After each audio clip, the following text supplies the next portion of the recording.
Midnight in Badimbang. Tim drove one motorcycle with me on the back, hanging on for dear life. Andy drove the other, with Misha behind him. We raced through Badimbang's quiet streets at high speed, making a god-awful noise, roaring over a narrow pedestrian bridge toward the far end of town to a strip of bars and brothels. Generally, when you're a Westerner encountering a roadblock, you try to bull your way through. Fully aware of your privileged position as a white man with money in his pocket, you slow down just enough to be polite, maybe smile a little, then try to breeze through, as if roadblocks and checkpoints and armed police or military can't possibly be intended for the likes of you. And this usually works, I was told. It was certainly what Tim and Andy expected when we came upon a floodlit square, a line of uniformed policemen stopping traffic. We slowed down a little, but in typical expat style did not stop.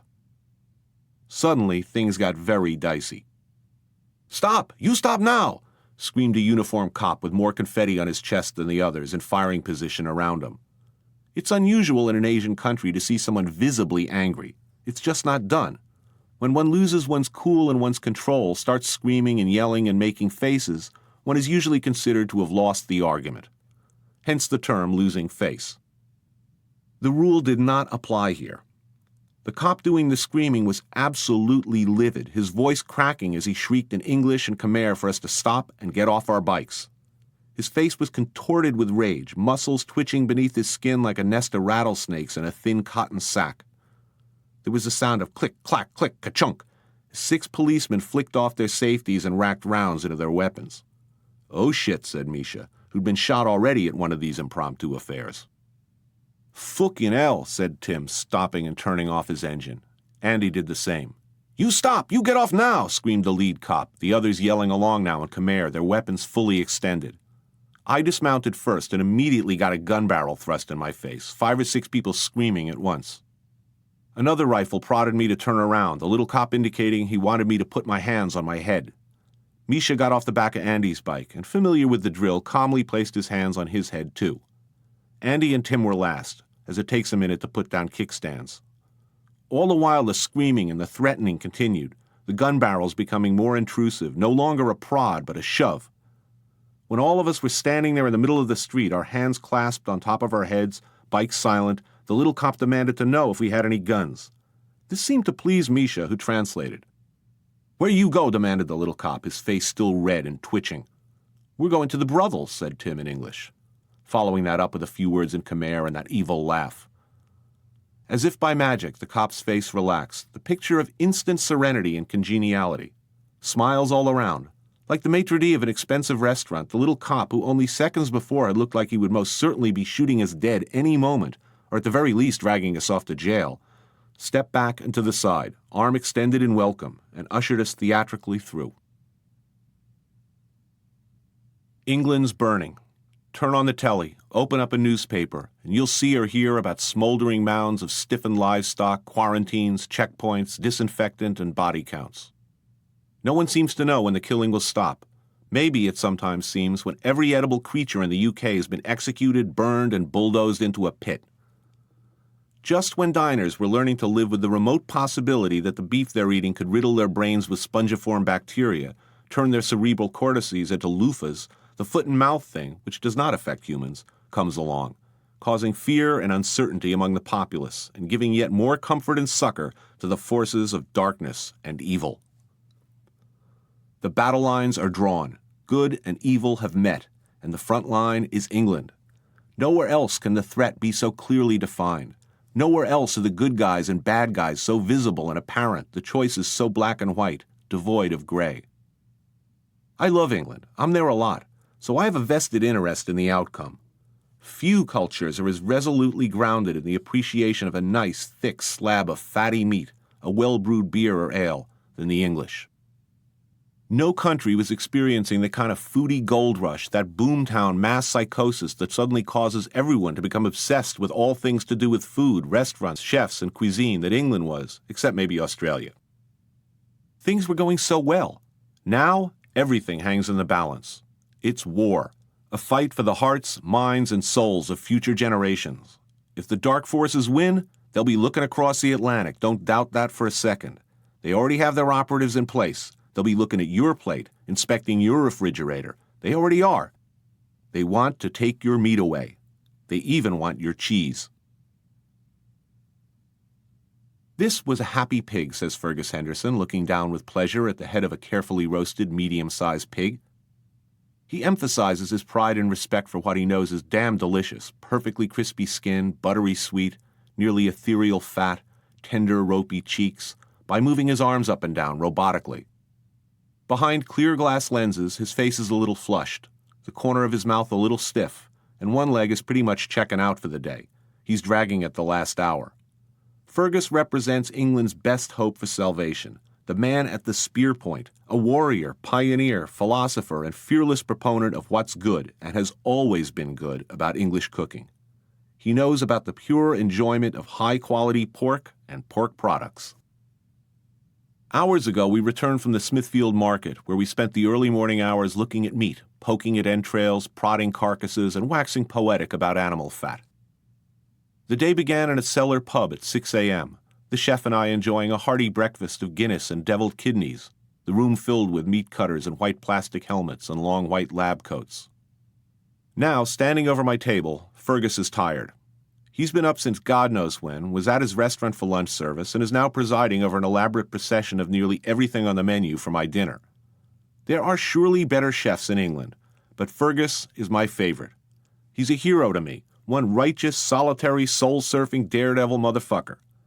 I hesitate to mention that he's struggling with Parkinson's disease, because he was already a titan in my eyes, long before I knew. If there's one real hero chef in this book, a man who deliberately put himself outside the pack, staked out a position, and then held it against all comers, it's Fergus Henderson, chef of what is maybe my favorite restaurant in the world, St. John in the Smithfield area of London. Never has his country needed him more. Years ago, when the prevailing wisdom among foodies dictated quaint, tiny, sculpted portions of brightly colored odd bits, light on the protein and heavy on the veg, Fergus was reveling in pig fat, pig parts, and pig guts. His plates, rustic-colored palettes of browns, beiges, and earth tones, maybe the occasional flash of green. Simple, unassuming, unpretentious, and absolutely and unapologetically English. While most of his contemporaries, newly empowered by Michelin stars and a suddenly food-crazed public, rushed to the squeeze bottle and the metal ring, to Japanese and French classics for inspiration, Fergus was alone on the hill running up the Union Jack.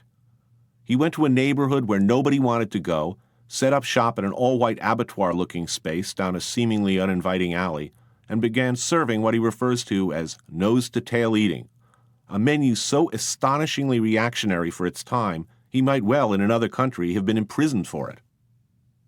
Today, while lesser mortals cower around their veggie plates and hemp sandals, cringing at the thought of contamination by animal product, St. John devotees, and there are a lot of them, flock to his plain, undecorated dining room to revel in roasted marrow, rolled spleen, grilled ox heart, braised belly, and fried pig's tails. It was a very ballsy position to take back in the early 90s, and it's an even ballsier proposition today when the evil Axis powers of health Nazis, vegetarian Taliban, European Union bureaucrats, anti-smoking crystal worshippers, PETA fundamentalists, fast food-themed restaurant moguls, and their sympathizers are consolidating their fearful hold on popular dining habits and practices. This was a very noble pig, Fergus says, looking like a thoroughly charming mad scientist in his white jacket and apron, his movements stiff, formal. He speaks quietly, shy, wry, sounding way too educated to be a chef. He's the last guy in the world you'd picture as the proprietor of an establishment that celebrates nothing less than guts and glory. These are dire times to be a chef who specializes in pork and offal. The European Union has its eye on unpasteurized cheese, artisanal everything, shellfish, meat, anything that carries the slightest, most infinitesimal possibility of risk, or the slightest potential for pleasure. There is talk of banning unaged cheese, stock bones, soft-boiled or raw eggs. In the States, legislation has been suggested mandating a written warning when a customer requests eggs over easy or a Caesar salad. Warning, fork, if placed in an eye, may cause injury. A woman in the States won a lawsuit claiming her coffee was too hot, scalding her as she stomped on the accelerator exiting the McDonald's parking lot. Warning, deep-fried Mars bar if stuffed down pants may cause genital scarring. The result of this unrestrained fear-mongering, this mad rush to legislate new extremes of shrink-wrapped, germ-free safety?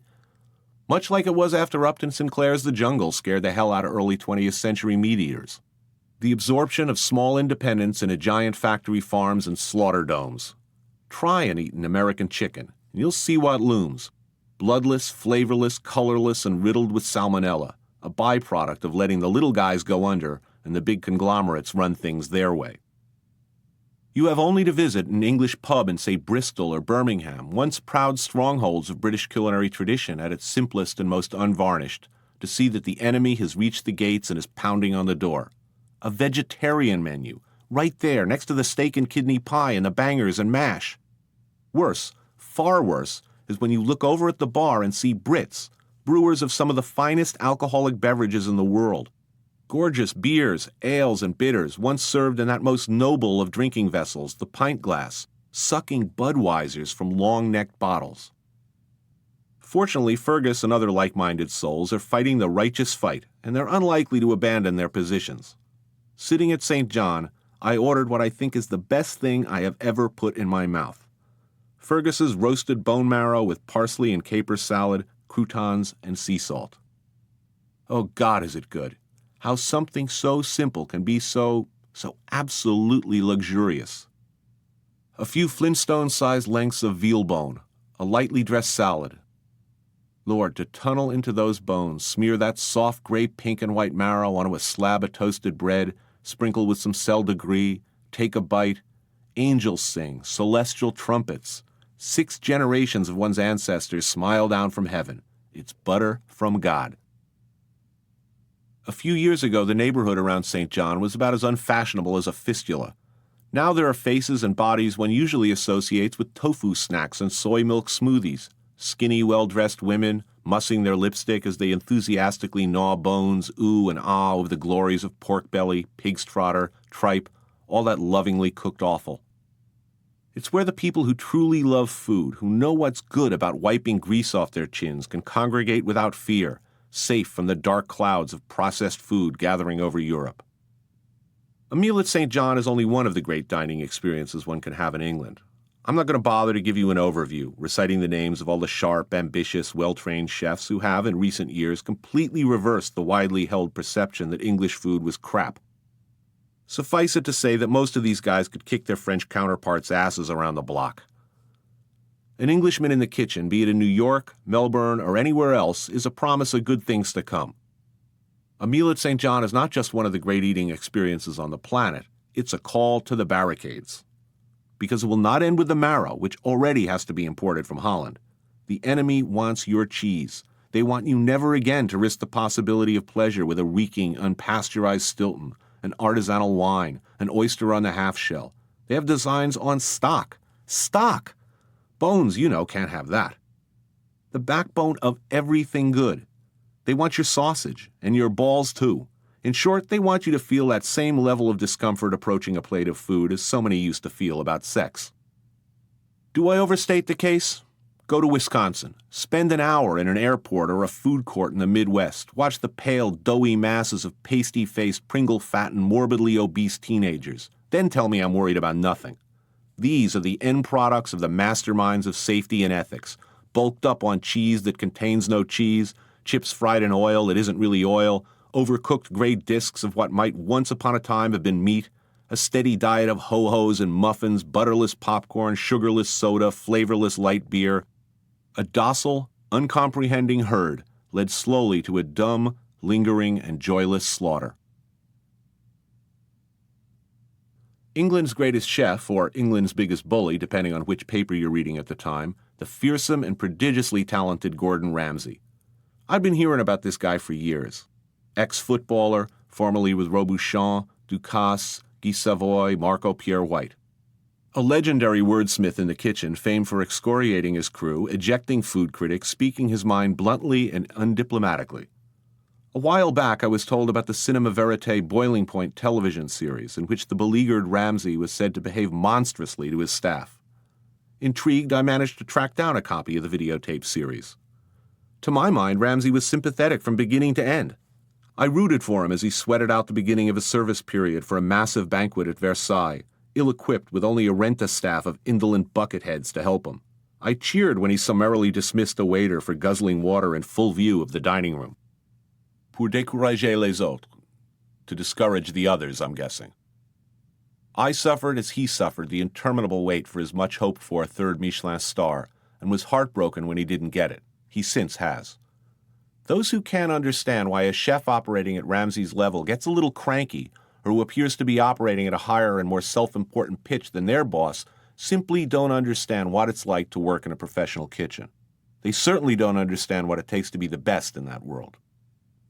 It is not how well you can cook alone that makes a great chef, but your ability to cook brilliantly day in and day out in an environment where 1,000 things can go wrong, with a crew that oftentimes would just as happily be sticking up convenience stores, in a fickle, cost-conscious, capricious world where everybody's hoping that you fail. Is he really such a complete bastard? Let's put it this way. On a recent visit to his restaurant in Chelsea, I recognized large numbers of staff, both front and back of the house, from Boiling Point. Years later, and they're still there. When Ramsay walked out of Aubergine, the entire staff, service staff included, an incredible 45 people chose to go with him. That's really the most telling statistic. Does he still enjoy the loyalty of his crew? He does. No cook shows up every day in Gordon Ramsay's kitchen, works those kind of hours, offers themselves up daily to the rigors of a 3-star service period, toiling in a small, hot space where at any moment they could get a painful and humiliating ass-reaming because Gordon Ramsay is the biggest bastard or the biggest bully in England. They show up every day and work like Trojans because he's the best. Because when they finally walk out that door to seek their own fortunes, they won't even have to write up a resume. Say you worked for 3 years with Gordon Ramsay, and that's all any chef or owner should need to know. There's another factor overlooked in the rush to brand Ramsay as rude, crude, brutish, and cruel. In the professional kitchen, if you look someone in the eye and call them a fat, worthless, syphilitic puddle of badger crap, it doesn't mean you don't like them. It can be, and often is, a term of endearment. Bottom line is, his food's good. After all, it is about the food, isn't it? I had 2 meals at his restaurant in Chelsea, and both were absolutely world-class. A great chef at the top of his game. There's yet another overlooked dimension to Ramsay that doesn't fit with the depiction of an uppity, lower-class lout, overly jacked on testosterone. Ramsay was trained as a pâtissier. This is significant, like discovering that a right-wing politician was a Bolshevik in his youth. Few chefs can really and truly bake. Most chefs, like me, harbor deep suspicions of the precise, overly fussy, somehow feminine, presentation-obsessed counterparts in the pastry section. All that sweet, sticky, messy, goopy, delicate stuff. Pastry, where everything must be carefully measured in exact increments and made the same way every single time, is diametrically opposed to what most chefs live and breathe, the freedom to improvise, to throw a little of this and a little of that any damn place they want. Ramsay's food resonates with his training in pastry. It is precise, colorful, artfully sculpted or teased into shape, though not too teased. It is a product of that endpoint in the chef's development, the perfect balance of masculine and feminine, the yin and the yang, if you will. Both times I visited his restaurant, Ramsay was in the kitchen, supervising every dish that came out, riding his crew like rented mules. He wasn't gliding through the dining room, sucking up to his public. He's a cook in 21st century England. That means he's an obsessive, paranoid, conspiratorial control freak. A hustler, media manipulator, artist, craftsman, bully, and glory hound. In short, a chef's chef. That I found him polite, charming, witty, and gracious, and I'm saying so here, will probably be an embarrassment to him. For that, I apologize. His detractors should be so lucky as to taste the absolutely stunning braised beef and foie gras I ate at his restaurant. A dish so sumptuous that I am forced to use the word sumptuous. A ham hock terrine of really extraordinary subtlety and flavor, a lobster ravioli with fresh green pea puree that revealed, as all food reveals its creator's true nature, a level of perception and sensitivity that can be a liability in the mosh pit subculture of professional kitchens. Here's a guy who risked everything in his career many times over. He walked away from a career in football when it was made clear he'd never play in the bigs. He endured a procession of stages in some very tough French kitchens. He bolted from his first restaurant, entangling himself in potentially enormous liabilities just when he was in sight of the mountaintop. He loudly announced he was going for 3 Michelin stars and then stayed on course until he got them. Rather than kiss the asses of all those people who might, under ordinary circumstances, be expected to be helpful to him, he's consistently kicked them in the teeth or even viciously sucker-punched them. It's very hard for me not to like a guy like that. And every day those stars are sitting on him like 6-ton flagstones, defying any who might choose to try knocking them off. There's a little town in Mexico where cooks come from. If you're a chef and you spent any serious time working in professional kitchens, you know what to do when Hector, your saucier, gets pinched for assault and you suddenly need a replacement. Faced with a situation where you need a French-trained, ready-to-go, reliable, hard-working guy who knows what to do when you need a solid flounder special and have time only to describe sole grenobloise as filet sauté with capers, lemon, vin blanc, shallot, and butter, you know where to go. Where do you tap into the source for the best French and Italian cooks? Not France. Certainly not Italy. If you're looking for a line cook who's professional in his work habits, responsible with your food, dependable, a guy with a sense of humor, reasonably good character, and a repertoire of French and Italian standards, and who can drill out 250 meals without going mental or cutting corners too egregiously, chances are you go to Carlos, your grill man, and say, "Carlos, mi carnale, I need a cucinero. You know somebody for sauté?" In every likelihood, Carlos will think for a moment and say, "Yeah, sure, I have a cousin," or "Yeah, sure, I got a friend." And a few days later, someone will show up at your kitchen door with features similar to Carlos's, or the now incarcerated Hector's, and he'll step right in old Hector's station like it's a comfortable shoe. Hector, of course, was from the Mexican state of Puebla, as is Carlos, and just about every other cook and dishwasher in America. If there was a mandatory day of rest or a public holiday for all Poblanos, a lot of restaurants in America would have to close their doors. As it is, the day after the 5th of May, Cinco de Mayo, half the cooks in America are hungover. Keep that in mind. 15 or 20 years ago, we'd have been talking about cheap labor. You know, the old wetback story, exploited, unskilled immigrant labor, toiling away for inhuman hours in menial jobs, paid cash under the table at minimum wage or less. Things have changed somewhat for the better. While we have yet to see as many mestizo-looking chefs with Spanish-sounding last names running high-end French kitchens as we should, all those dishwashers and porters didn't simply settle for spending the rest of their lives cleaning up after the rest of us. They watched. They learned. They trained on garde-manger and grill and prep and sauté, usually on their own time. And when some flighty white kid decided he wanted the winter off to go skiing in Colorado, they were ready to step in. When the French sous chef appeared to be unable to work without a long, lingering 2-hour lunch with his socialist comrades in the front of the house, and the chef had finally had enough of his clock-punching, lazy prima donna act, the Poblanos were ready. Now, many areas of Puebla are like a talent pool of free agent or draft picks in professional sports. Pursued, protected, sought after by chefs who'd rather snip off a pinky finger than lose them to the other team. They've been trained by a procession of French, American, and Italian chefs, most of whom come and go, turning over quickly, but who each leave behind a little knowledge, a new technique, a few more nuggets of information, some new ideas. My cooks are almost all from Puebla, and not just from Puebla, but from the same small area around the towns of Izúcar de Matamoros, Atlisco, and Tlapanala, situated downwind from the volcanoes of Under the Volcano fame. If there's an epicenter of fine French cooking, it appears to be Tlapanala, a sleepy little village surrounded by sugarcane fields and mango trees about 3 miles outside of Izúcar. That's where my sous chef, Edilberto Perez, was born. It's where Isidoro, my veteran grill man, hails from, and Antonio, my roundsman, and other cooks, runners, prep cooks, and dishwashers, past, present, and future. Their families still live there, and they visit whenever possible. Over the years, I've heard a lot about the town, about Eddie's house, his ranch. I heard a lot about the joys of barbacoa, that's Mexican-style barbecue, mole, pulque. I wanted to go very badly. I told my cooks how I'd visit their parents and tell them all what desgraciados their sons have become now that they're living that vida loca in New York. I huddled with my sous chef and said, "Eddie, I want to visit your town. I want you to go with me to show me. I want to meet everybody's families. I want your mom to cook for me if she's willing. I want to drink pulque and mezcal and eat menudo and pozole and real mole poblano like from Puebla and barbacoa like you've been telling me about all those years. I want to wear a cool-looking cowboy hat, ride a horse, find out where that serial killer Bautista really comes from. And I want to go down there with you and have a really good time. We'll get the TV people to pay for it." "Let me call to my wife," said Eddie, inspired. "I send her down first to making the preparations."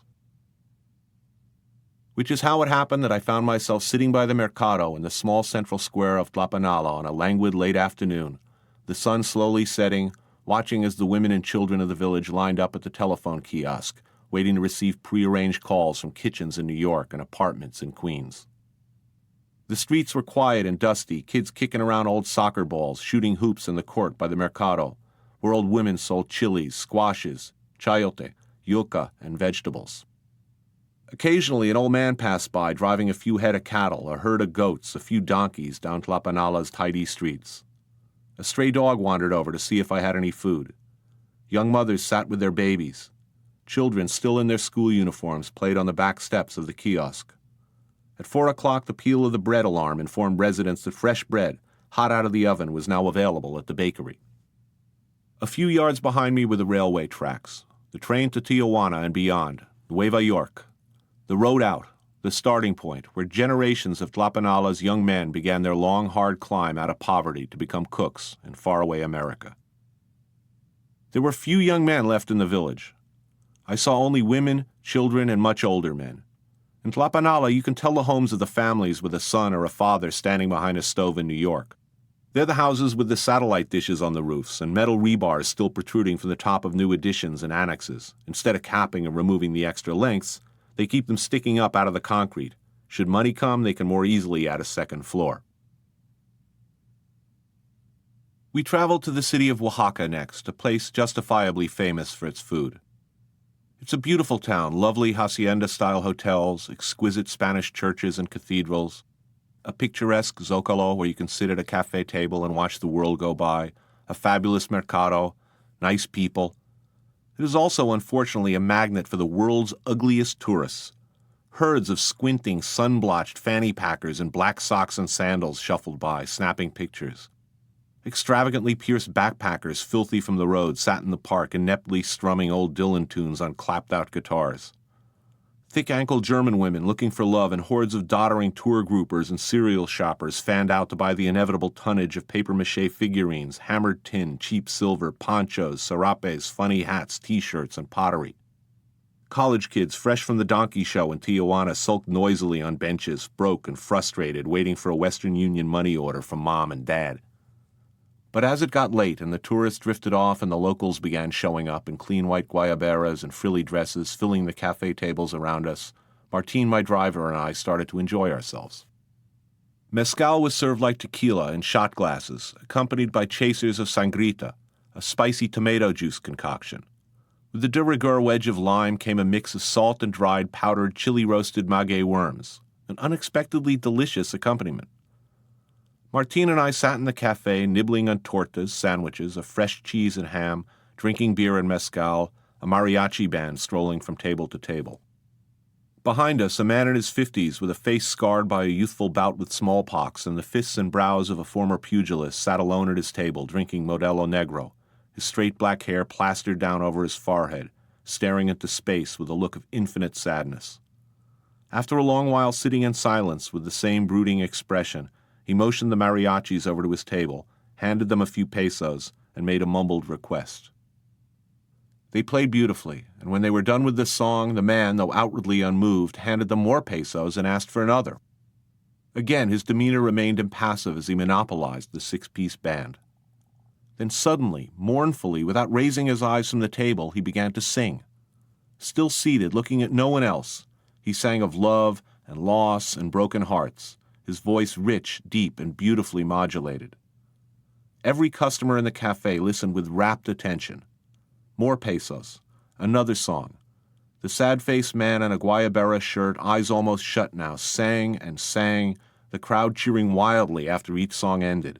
He seemed oblivious to their roars of approval, focused through slit eyes on some point far away, or deep inside his battered skull, his voice carrying over the now empty mercado and into the night. I ate well in Oaxaca.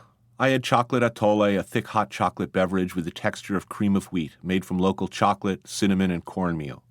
I tried an ice cream made with leche quemada, burnt milk, which is surprisingly delicious. I sampled the mysteries of the 7 moles, watched queso fresco being made, a fresh farmer cheese, saw how one batch can be taken along to make a drier, aged variety and a soft curd version. At the mercado, I bought morcilla and chorizo sausages from one of the butchers, had them grilled with the garnishes and tortillas available from the many make-your-own taco stands. I had a marvelous menudo, a spicy tripe and offal soup stew, returning later to try pozole, a similar dish with chickpeas. Outside the mercado, I found a busy taco stand packed with Oaxaqueños sitting on benches. A cook and an assistant were hard at work, hacking up freshly cooked pig's head, rolling up still-warm portions of tender pork and corn tortillas, then drizzling them with salsa verde. I squeezed in between some locals and ordered a few. Best tacos ever. I could have sat there forever under a naked light bulb surrounded by enthusiastically eating Mexicans and their children. But there were people waiting for a spot.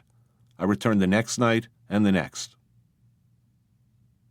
Off a dirt road in the farmland around Oaxaca de Juarez, the state's capital, Dominga made me tamales.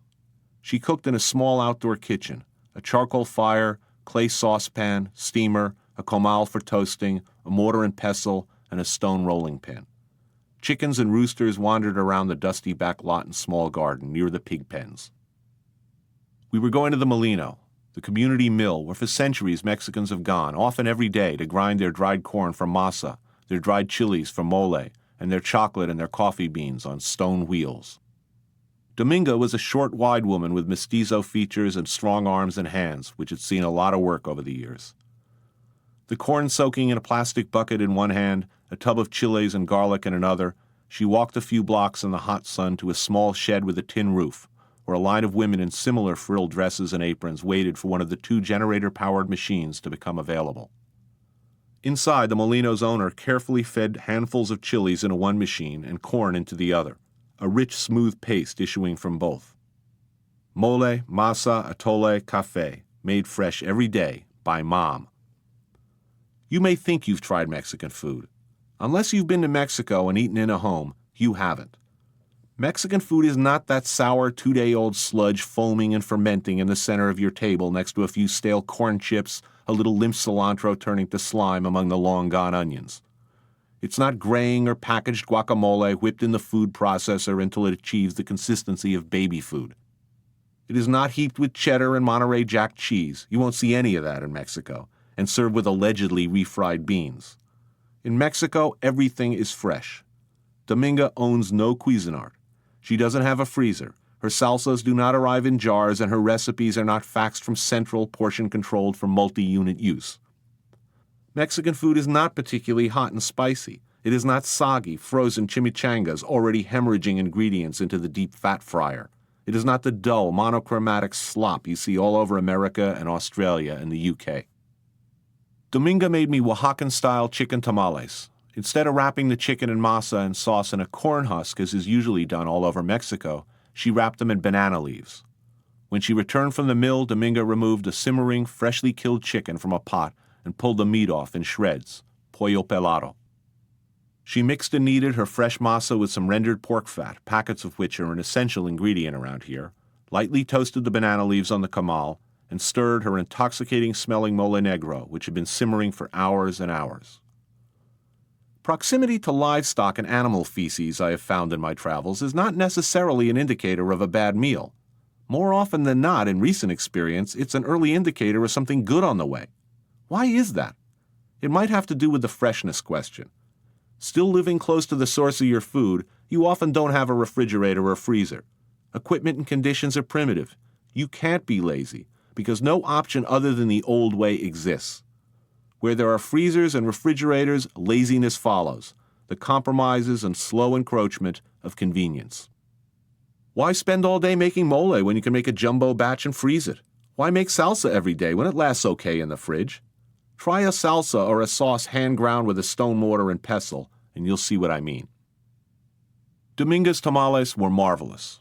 I ate them hot out of the steamer under a small palapa among the flies and the chickens and the pigs, and it was damn near a religious experience.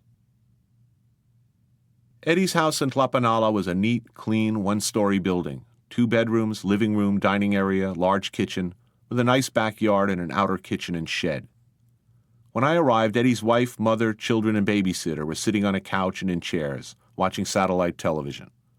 In the kitchen, a table was covered with the makings of mole poblano peppers, plantains, chocolate, nuts, herbs.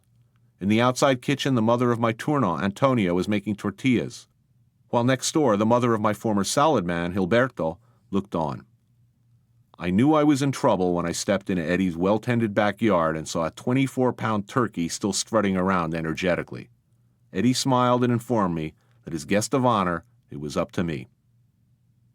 "Matalo," he said, handing me a machete. I'd never whacked an animal before. I was decidedly squeamish at the prospect. But the pressure was on. I was, after all, Eddie's boss. If I looked like a punk, he'd look like a punk for working for me. I was well aware that any one of the women, and probably most of the kids, could easily step in and take out that turkey like they were brushing their teeth. I eyed him carefully. He was huge and lively. Brandishing the machete, I stepped forward and with Eddie's help managed to restrain him. Eddie tilted the turkey's head back and poured a shot of mezcal down his throat. His wife dragged the turkey over to a bench, gave his neck a turn so he was pinioned flat to the board, and let me take over. Now, I knew that turkeys are stupid. I knew that when you chop the head off a chicken, for instance, it takes some time for it to die, that it flaps around the yard for a while, too dumb to know it's dead. The phrase running around like a headless chicken comes to mind. And I knew that I should expect the turkey to be no smarter than a chicken. Turkeys drown sometimes, looking straight up into the rain, forgetting to close their mouths, kind of like Bon Jovi fans. I knew all this. I intended, as the gentle and sensitive soul I am, to dispatch this particular bird to turkey heaven as cleanly, quickly, and painlessly as possible. I would not waver, hesitate, or falter. I raised the machete over the struggling bird's neck, absolutely resolved to whack clean through, to end his life with one firm stroke.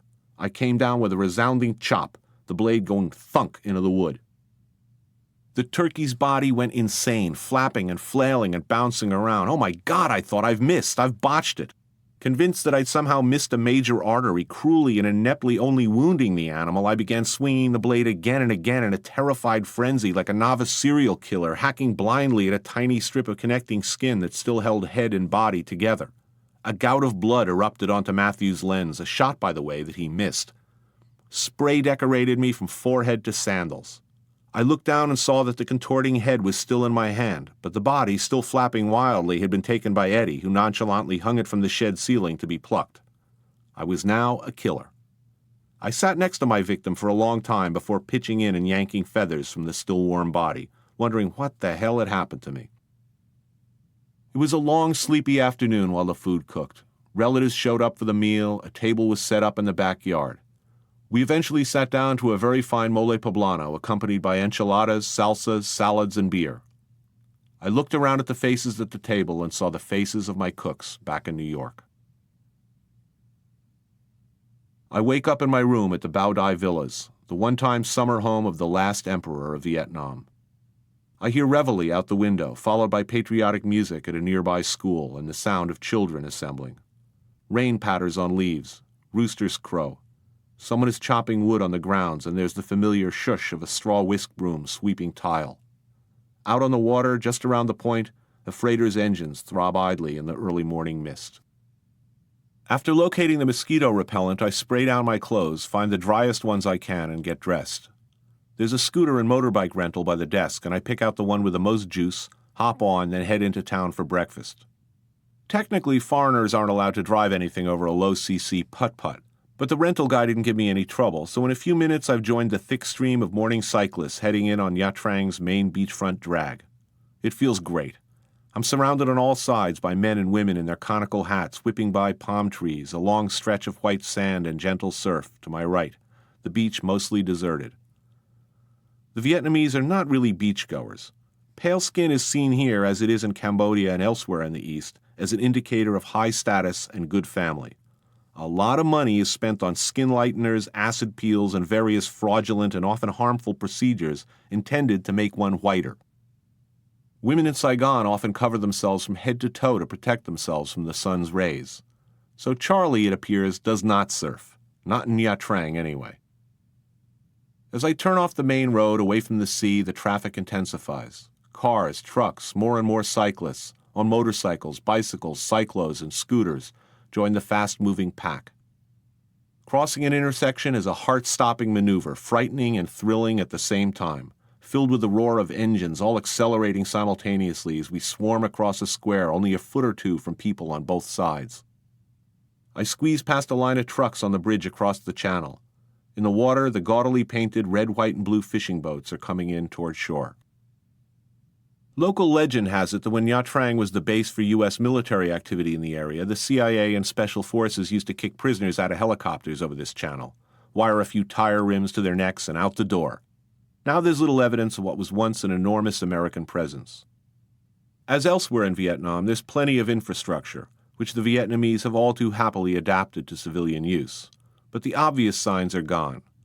No more shanty towns built out of cans hammered flat and scraps of military detritus housing whores and cleaning ladies and laundresses. Quonset huts, officers' clubs, barracks, and parade grounds are gone or converted to more practical purposes.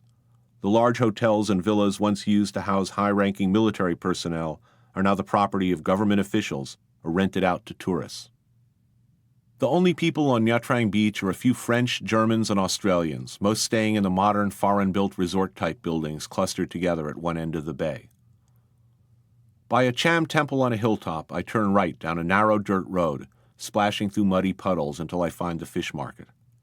People are eating everywhere. Among the pallets of fish and fast-moving deliveries and the crowds of marketers, large groups of people, old, young, babies, and children, sit on low plastic stools and squat, leaning against walls, slurping noodles from bowls, drinking tea, nibbling rice cakes, and eating pâté between baguettes. There's food cooking everywhere. Anywhere there's room for a fire and a cooking pot, someone has food going. Little storefront comms sell pho and noodles and roll-your-own beef. Street vendors sell spring rolls, shrimp on a stick, scary-looking pâté sandwiches, baguettes, fried fish, fruit, sweets, and steamed crabs. Others seem to have just settled down at random, fired up some super noodles, and dug in, along with a large group of friends and family. I'm taller by at least a foot than anyone for 2 miles. Walking through the fish market to the water's edge, I get a lot of stares. A woman smiles and holds up her baby, a healthy-looking kid in a bright knit cap and new clothes. The woman herself is nearly in rags. "Hello," she says, holding the baby's hand and showing him how to wave. "Bye-bye." She asks me by pointing and gesturing if she can use my camera to take a picture of her son with me. Sure, why not? She hastily confers with a group of women from a nearby fish stall. Someone locates a stool and the kid is posed, standing on top. I show the woman how to operate the shutter and she frames the photo, a large group of women gathering behind and around her, all trying to look through the viewfinder, all beaming with pride that their best and brightest is having his picture taken next to the freakishly tall and strange-looking American. Only women work here. The fishmongers scaling and gutting at long wooden tables by the water's edge are all women. The people mending nets, unloading their catch from the colorfully decorated boats, they look like Amish barns, and cooking food at the stalls are all women. Women in thung chais, perfectly round dinghies made of woven bamboo and pitch, paddle their wobbly vessels toward the docks. A difficult balancing act, as I'd soon find out. Where are the men? I sit down at a table with a large group of fishwives and their kids. The cook smiles and carefully places some cooked fish, some rice noodles, a few fish cakes, chilies, sprouts, peppers, and cilantro in a bowl, then hands me some chopsticks, a dish of black pepper, a wedge of lime, some additional chilies and wok nam and chili sauce. There's a pot of coffee brewing over coals, and she pours me a cup.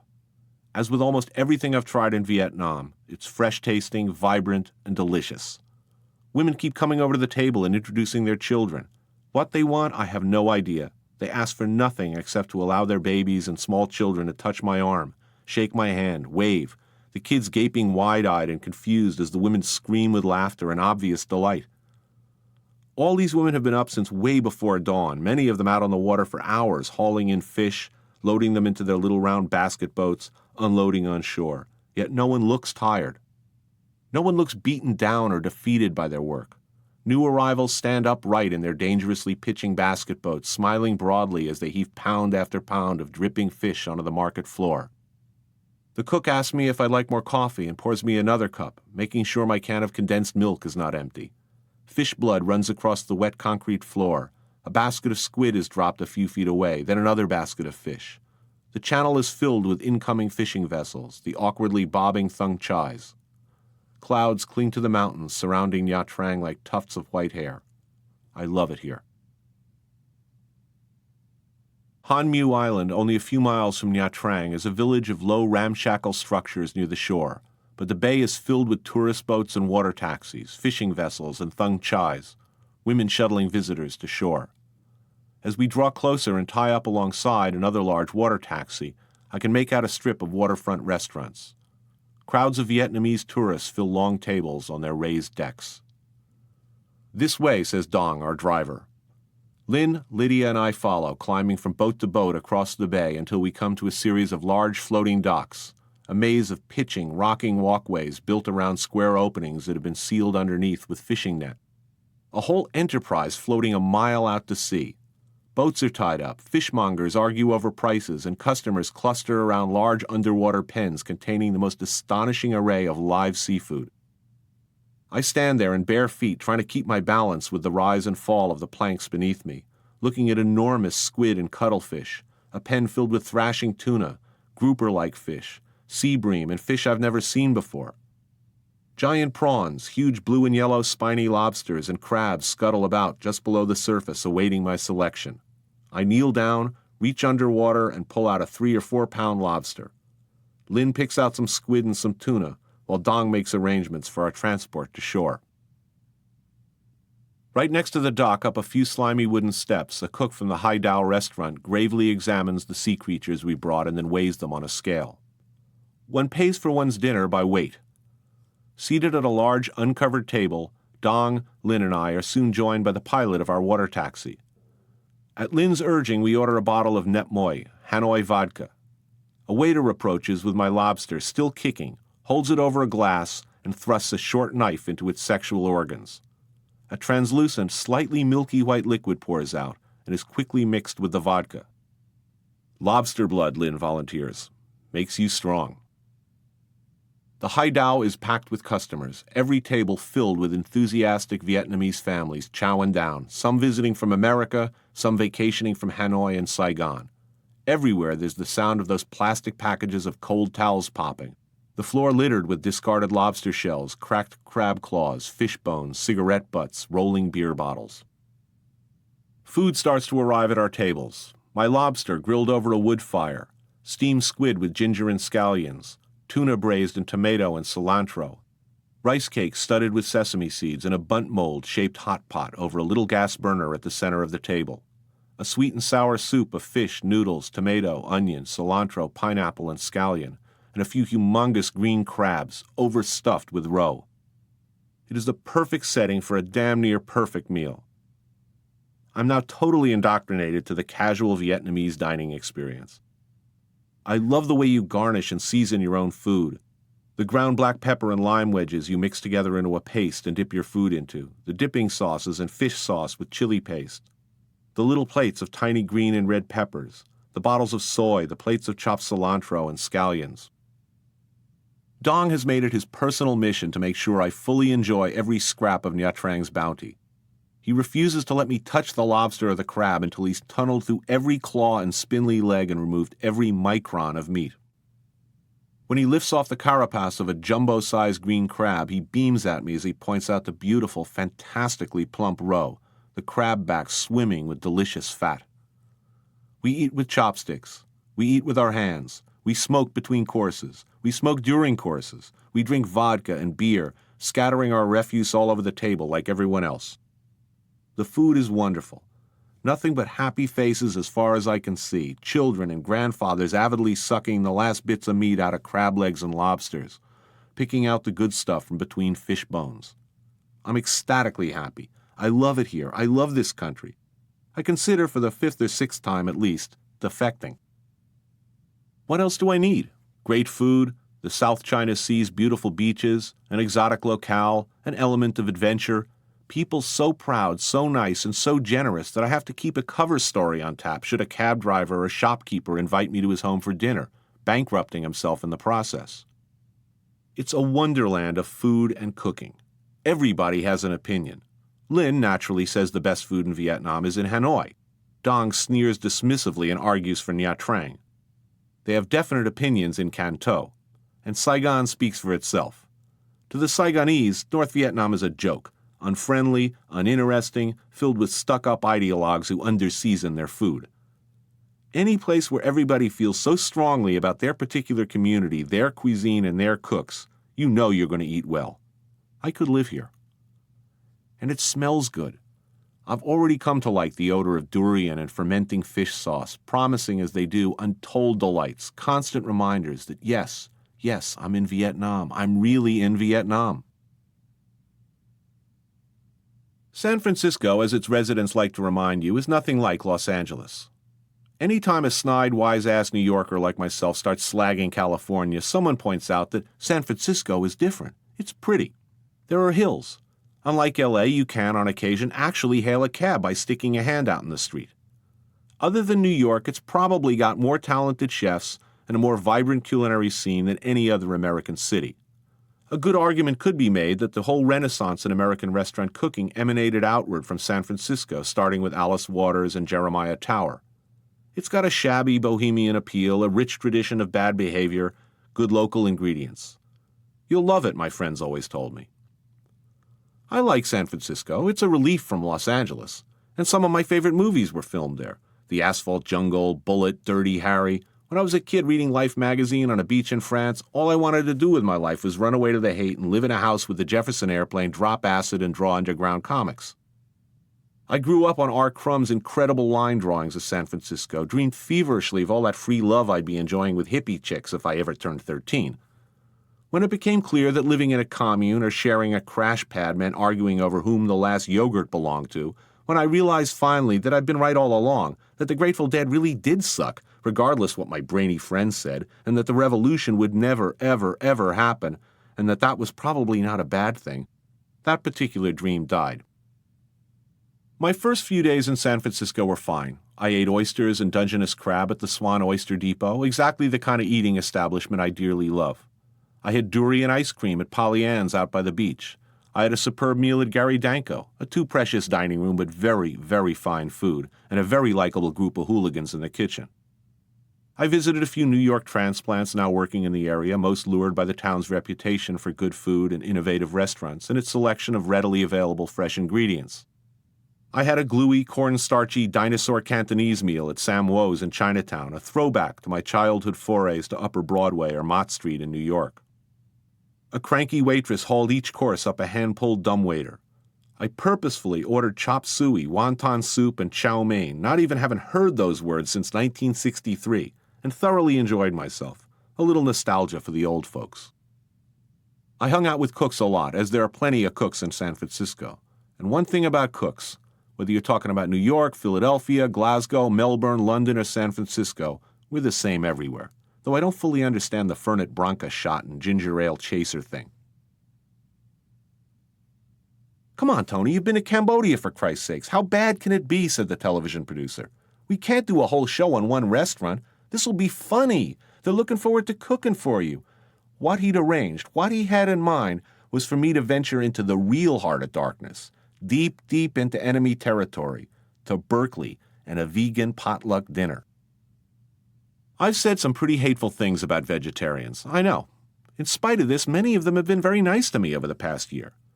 Though I think I have at various times referred to them as Hezbollah-like and as the enemy of everything good and decent in the human spirit, they come to my readings, write me nice letters.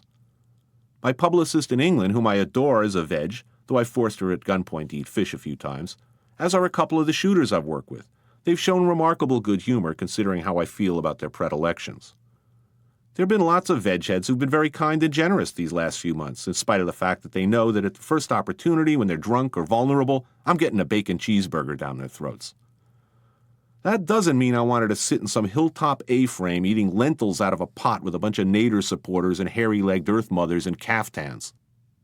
I certainly didn't want to visit them on their home turf. If nothing else, I was reasonably certain that smoking would be a problem. I'm going to try, really try to be nice here.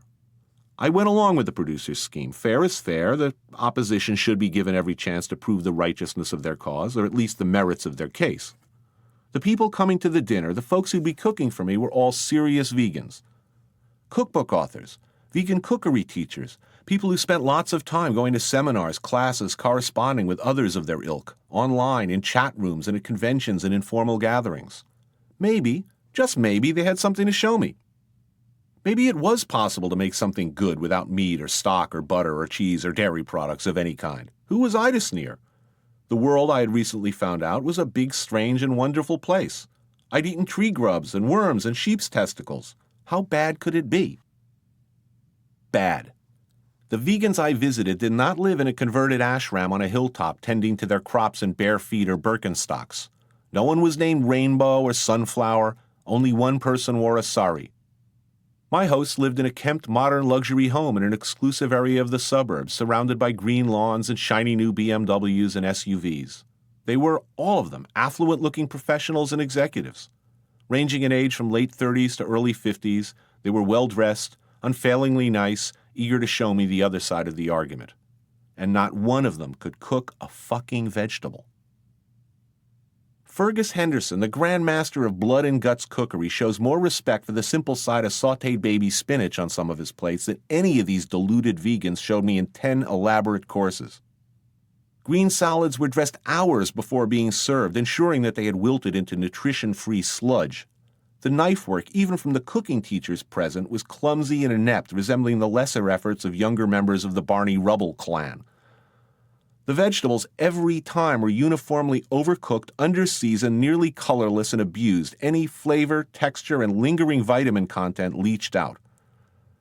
Painstaking recreations of cheese, yogurt, and cream made from various unearthly soy products tasted invariably like caulking compound, and my hosts, though good-humored and friendly to the hostile stranger in their midst, seemed terrified, even angry about something nebulous in their pasts. Every time I asked one of them how and when exactly they had decided to forego all animal products, the answer always seemed to involve a personal tragedy or disappointment unrelated to food. I got a divorce, began one. I lost my job, said another. Heart attack, offered another. I broke up with my... When I decided to move out of L.A., I started thinking about things. In every case, it appeared to me, in my jaundiced way of thinking anyway, that something had soured them on the world they'd once embraced, and that they now sought new rules to live by, another orthodoxy, something else to believe in. Did you read about the PCBs and striped bass? One whispered urgently, as if comforted by the news. I saw online where they're pumping steroids into cattle, said another breathlessly. Every snippet of bad news from the health front a victory for their cause. They seemed to spend an awful lot of time confirming their fears and suspicions of the world outside their own.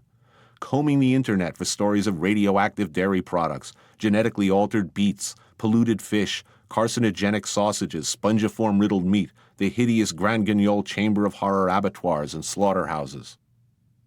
They also seemed curiously oblivious to the fact that much of the world goes to bed hungry every night, that our basic design features as humans from the beginnings of our evolution developed around the very real need to hunt down slower, stupider animals, kill them, and eat them.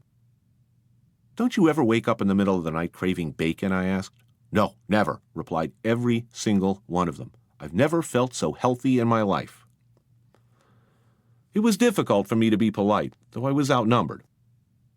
I'd recently returned from Cambodia, where a chicken can be the difference between life and death. These people in their comfortable suburban digs were carping about cruelty to animals, but suggesting that everyone in the world, from suburban yuppie to starving Cambodian cyclo drivers, start buying organic vegetables and expensive soy substitutes.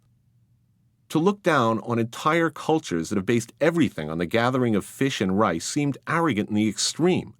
I've heard of vegans feeding their dogs vegetarian meals. Now that's cruelty to animals. And the hypocrisy of it all pissed me off. Just being able to talk about this issue in reasonably grammatical language is a privilege, subsidized in a yin-yang sort of a way somewhere by somebody taking it in the neck. Being able to read these words, no matter how stupid, offensive, or wrong-headed, is a privilege. Your reading skills the end product of a level of education most of the world will never enjoy. Our whole lives, our homes, the shoes we wear, the cars we drive, the food we eat, all built on a mountain of skulls. Meat, say the PETA folks, is murder. And yes, the wide world of meat eating can seem like a panorama of cruelty at times. But is meat murder? Fuck no. Murder, as one of my Khmer pals might tell you, is what his next-door neighbor did to his whole family back in the 70s. Murder is what happens in Cambodia, in parts of Africa, Central and South America, and in former Soviet republics, when the police chief's idiot son decides he wants to turn your daughter into a whore and you don't like the idea.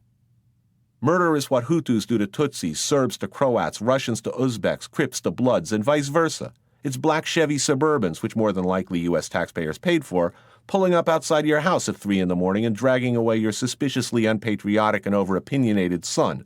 Murder is what that man sitting across from you in Phnom Penh does for a living, so he can afford a satellite dish for his roof, so he can watch our Airwolf reruns, MTV Asia, and Pam Anderson running in slow motion down a Southern California beach. Hide in your fine homes and eat vegetables, I was thinking. Put a Greenpeace or NAACP bumper sticker on your Beamer if it makes you feel better, so you can drive your kids to their all-white schools. Save the rainforest by all means, so maybe you can visit it someday on an eco-tour wearing comfortable shoes made by 12-year-olds in forced labor. Save a whale while millions are still sold into slavery, starved, fucked to death, shot, tortured, forgotten. When you see cute little kids crying in rubble next to Sally Struthers somewhere, be sure to send a few dollars. Damn, I was going to try to be nice. But then I wasn't in San Francisco to be nice. I wasn't there to investigate, experience, or explain the full sweep of no-cal culture and cuisine, to bring enlightenment or illumination or a new perspective to a complex and interesting subject. I was in the region for one reason and one reason alone, to eat at the French Laundry, Thomas Keller's masterpiece restaurant located in the rural Napa Valley.